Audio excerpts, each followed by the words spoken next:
Yo, what's up mga Lodi? So ito nga pala si Pedro Zero PH at your service na naman. So ito nga pala yung ating tutorial kung paano nga ba natin gawin yung pag-connect ng ating controller para to sa ating Winlator or mga PC games na yun. So alam naman natin na mas madaling laruin ang mga games kapag meron tayong controller syempre, no? So para mapagana natin to, syempre number one, kailangan may controller tayo and kailangan konektado na rin kayo, no? Uy! So mukhang pinalitan natin yung controller natin. So pinalitan natin yung controller na gamit natin kasi nalobat siya. Ayan. So pero pwede pa rin yun kung meron kayong DS4 na controller or PlayStation 4 kung naman tawag yun doon, basta DS4, pwede yun. Ngayon, ang gamit natin is yung ating pinaka-original na ating controller na talaga namang ating pinagmamalaki na QRD Spark N5. So anyways, tutorial to, hindi to pang sponsor, no? Pero baka naman gusto nyo, no? Yan. Anyway, so make sure na konektado na ang controller nyo sa device. Okay? Check natin yan. As you can see, ito na yung Bluetooth natin. Tap natin to para makita nyo ang nakalagay, no? So, ang nakalagay, ayan, wireless. Ayan, wireless controller. Okay? Ganyan po siya. Okay? So, may NS5. Actually, yung makikita lang yun dyan is wireless controller lang dapat. So, inedit ko lang yung pangalan yan. So, pwede mo siya i-edit, no? Kasi ang dami mga controller na nakakonect sa akin. So, nalilito ko kung aling controller yon. So, nilagyan ko ng pangalan. Yan. Para madali ko malaman kung ano siya. Anyways, konektado na tayo, no? So, paano mo malalaman? Paano ba i-connect pala? In case na baguhan ka pa rin sa pag-connect ng mga controller. So, kapag mayroon ka nito, kita mo tong button na to. So, mayroong nakasulat dapat ditong share. Pero sa matagal ko na rin ginagamit to, burado na siya, no? Burado na nakasulat dito. Pero parang kagaya rin nito, itong isa. So, ito yung nalobat kanina, may nakalagay na share. And then may home button, no? Long press mo lang ito na matagal hanggang may lumabas na wireless controller doon. Kapag lumabas yun, okay, tap mo lang yun at automatic na siyang kukonect dito. Okay? So, yan yung first step. Okay? First step, connect muna natin itong Bluetooth controller sa device. Kapag konektado na, saka natin open yung ating Winlator, no? So, open natin yan. So, mula dyan, konting adjust na natin camera. Okay, ayan. So, mula dyan, okay, punta naman tayo dito. Kita nyo tong 3 bars.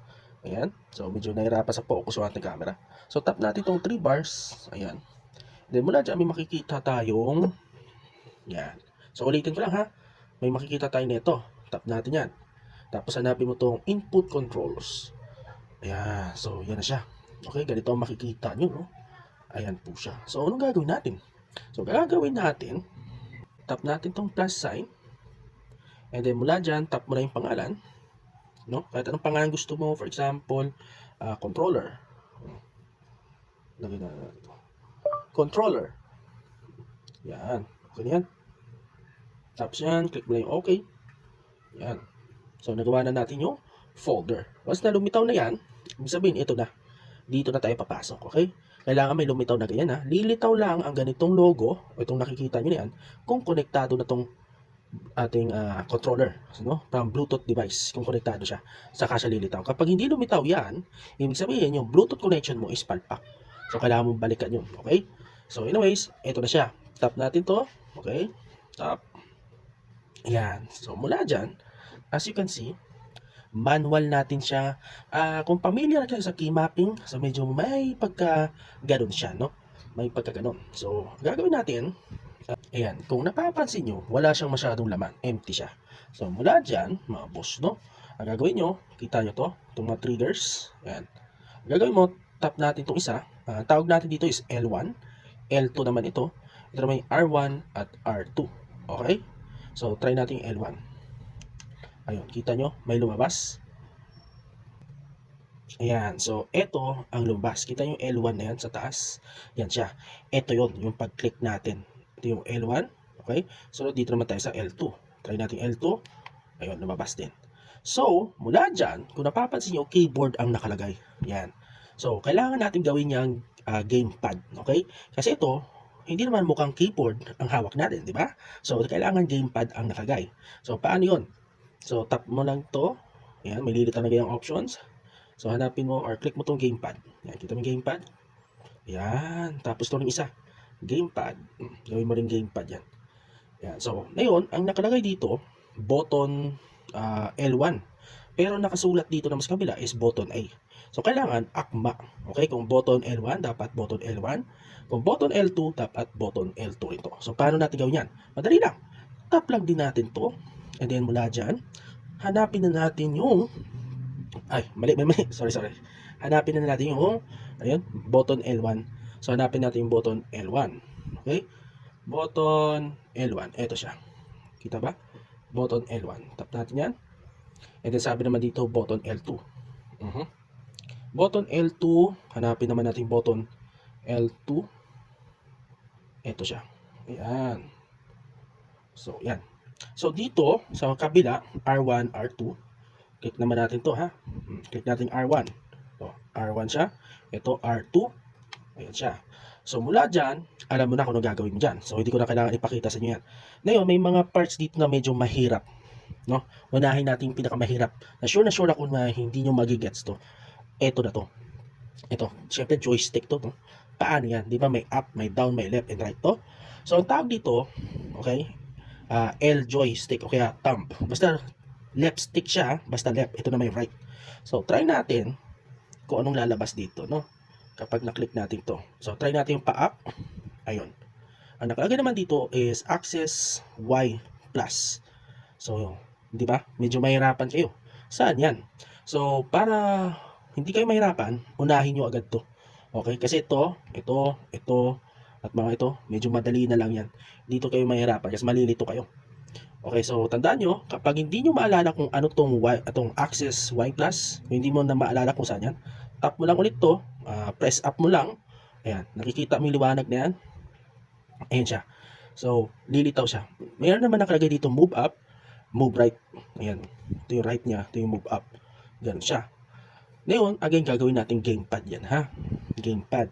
So, tap natin yung gamepad niya, ito. So, pataas daw siya, ha, okay, gawin natin gamepad. Ayan. Ngayon, yung naging gamepad na siya, nawala na yung salitang move up, no? So, kailangan tandaan nyo kung ano yung nakalagay dito, move up. Kung hindi mo pa rin alam kung para saan yan, click mo lang ulit ito. Okay? Ito, click mo lang ulit ito, up mo lang, lilitaw yan. Kung ano yung lumiliwanag dyan, ito, right. Kapag ito down, ito naman yung lumiliwanag. Kapag right, ito naman yung lumiliwanag. Kapag up naman, ayun. Pag up, ito naman yung lumiliwanag, no? Ganun po siya. Doon yung malalaman kung saang button siya. So, mula dyan, okay, gawin mo natin gamepad, ha? Tap na natin to. Ngayon, hanapin naman natin dito si left thumb. Yan, ito si left thumb, okay? Kasi ang tawag dito is left thumb. Ito naman isa, right thumb ito. Okay? So, sabi doon, left thumb up. Yan. Yan na siya. And then, ito, sabi dito, move right, di ba? Okay. Tandaan nyo, nakapokus tayo dito sa left controller, ha? Sa left joystick, okay? So, gawin ulit natin itong gamepad. Ayan. Okay? Tapos, click natin itong, gawin natin siyang left thumb right. Ayan. Sana yun? Left. Again, focus lang tayo, ha? Kung napapansin mo, may left thumb up, left thumb right, left thumb down, and left. So, lahat yan, uubusin natin yan. Okay? Dapat nakapokus tayo dito. So, yun. Ganun siya. And then ito naman daw is left down. Okay? Left and down. So gamepad. Gawin natin gamepad. And punta naman tayo ulit dito. Yan. Ito naman tayo sa down. Yan. So medyo complete na tayo dito, ha? Yan. And then dito naman tayo sa buttons na isa. May button pa tong isa, mga boss. Okay? May button pa tong isa. Alam mo yung press down? Pwede kasi natin i-press down to eh. Once na press down natin, magkaiba yung up, down, left, right. Magkaiba po yun, ha. May press down. As in, kung paano natin pinipindot itong pababa, ganun din. So, ang tawag naman nila dito is L3. Okay? L3 na ang tawag nila dito kapag pababa na. Press down. Yan. Once na press down natin, try natin press down. Ayun, may bagong lumabas. Diba? Bago lumabas siya. Button tab. Yan. So, L3 na. Paano naman yung L3? Okay? Tap natin ulit ito. Gawin natin gamepad. Ayan. Tapos yun. Again, L3 daw, ha. So, papalitan natin ito ng L3. Hanapin natin yung L3. Ito siya. Yan. Tap mo lang. Ganun lang po. No? And then, kung alam mo ng paano gawin dito, alam mo na rin paano gawin dito. Ngayon, paano naman dito sa part na ito? Saan mo ilalagay ito? So, again, mga boss, kapag tinap natin to, okay, kapag tinap natin to pataas, may bagong lumabas. Tap natin pababa, tap natin ganito, Yan, may mga bago lumabas. So mula dyan, so ito, saan ito? Saan natin ito, i-connect? So sa pataas, so ang tawag kasi natin dito is D-pad. Ang tawag dito is D-pad, no? So yung app niya, ito yung app niya sa W, yung left nasa A, yung right nasa D, tapos yung baba ay nasa S, no? So unahin natin yung nasa taas, yung pataas, no? So again, same process, gawin lang natin itong gamepad. Yan, tapos open natin ulit ito. Nasa baba to. Punta tayo sa pinakababa. Hanapin mo yung D-pad. Ito na yung D-pad. So nakalagay naman dito, D-pad up, right, and down. So dahil nga tawag natin dito again is D-pad, di ba? D-pad. So yun siya, D-pad. Up natin yan. Siguro naman, di ko na kailangan i-diretso to, mga boss, no? Understood na yan. Up, down, left, and right. D-pad. Yan po siya. Okay? Sunod is yung start button. Ito yung start. Ito naman yung select. So, tap mo lang itong start button. Okay, tap natin start button. Ayun, may bagong lumitaw. And, tap mo yan, gamepad. Hanapin natin yung start. No? Start, nasa taas to. And, ito yung start at yung select. Okay, ito yung start. Okay, start dito. Ayun, kita niyo itong button. Ayan, tingnan mo siya. Ayan, ito yung start. Ito naman yung left button, no? Kita niyo yan. Left button. Medyo mahirap ha. Dalawang kamay lang. Ito yung start. Ito naman isa yung select, okay? So, alam mo na. So, start. Tapos yung select button. Dito tayo sa button na to. Ayan, bago lumitaw.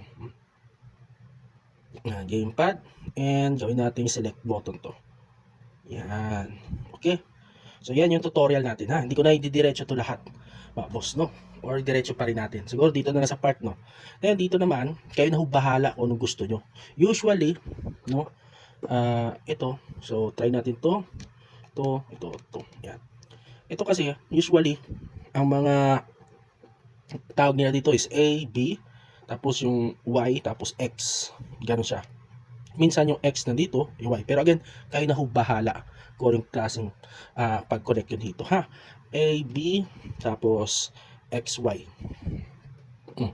Try natin yung isa. Saan ba yung A? For example, ito yung A natin. A. Ito. Ayan, nakasulat nga pala dito. Ayan, button A, button B, button Y, button X na. Ganun siya. So, gayon lang. Keypad. Gawin natin gamepad. Tapos, hanapin mo lang yung button X. Okay? Button X daw. Tap mo yan. So, nandito sa pinakataas. Ito sila. Button A, button B, X, at si Y. So, yan. Yan na. Diba? Button X to button X. So, yung rest, alam mo na kung paano yan. So, yan. Yan ang ating tutorial, mga boss, no? Sana nakatulong. Ayan, maraming salamat, mga bossing. Yo, what's up mga lods, no? So, akala nyo tapos na, no? Well, syempre, meron pa tayong kailangan gawin, no? So, kapag nandito ka na sa PC games o sa Winlator, so, paano na yan? Once na complete mo na lahat yung setup, ano nang gagawin mo? So, press natin itong back. Press natin back para lumitaw itong settings na to. Wala dyan, kailangan pa natin gamitin yung na-edit nating mapping ng controller na yun, di ba? So, punta tayo sa input controls. Ayan. Tapos, makikita mo to. Mula dyan, click mo to. Ayan siya. By the way, pwede nga pala natin gamitin to, no? Itong virtual gamepad. So, pwede natin i-edit yung mga buttons dyan. So, yung ginawa natin kanina, di ba, is nag-create ng panibago. So, ito yun, yung controller. Ito yung in-edit natin. Pero pwede naman natin subukan yung virtual gamepad, no? Pero, yan, kung ginawa mo pa rin ito, wala pa rin problema yan, okay? So, tap mo lang to, yung na-edit natin. So, itong controller nito gagana to sa lahat ng PC games. Pero, take note lang, may mga PC games na hindi supported ng controller. Ano siya, keyboard ang mangyayari dyan. So, kapag keyboard naman, dahil hindi niya supported to, gagamit ng ibang method. Pero sa next video tutorial na natin yun. Focus lang tayo sa controller na ito.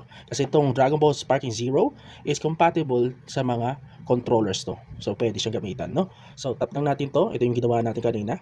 Tap natin yan. And yan, okay na siya. Ready to use na ang ating na-edit, no? Yung mga na-edit nating buttons niya. So, tara, try na natin.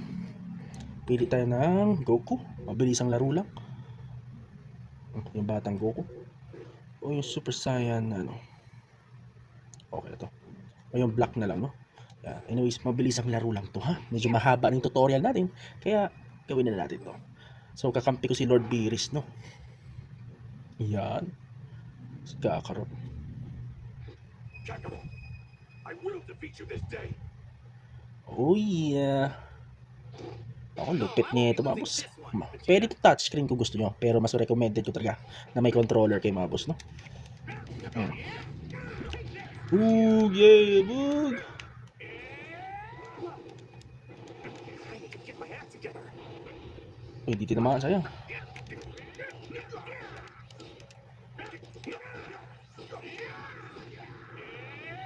I need to get my act together. Uy, di pa rin tinamaan ang ating super technique, no? Sige na, magpatama ka na sa akin, Vegeta. Ayun, tumama na nga.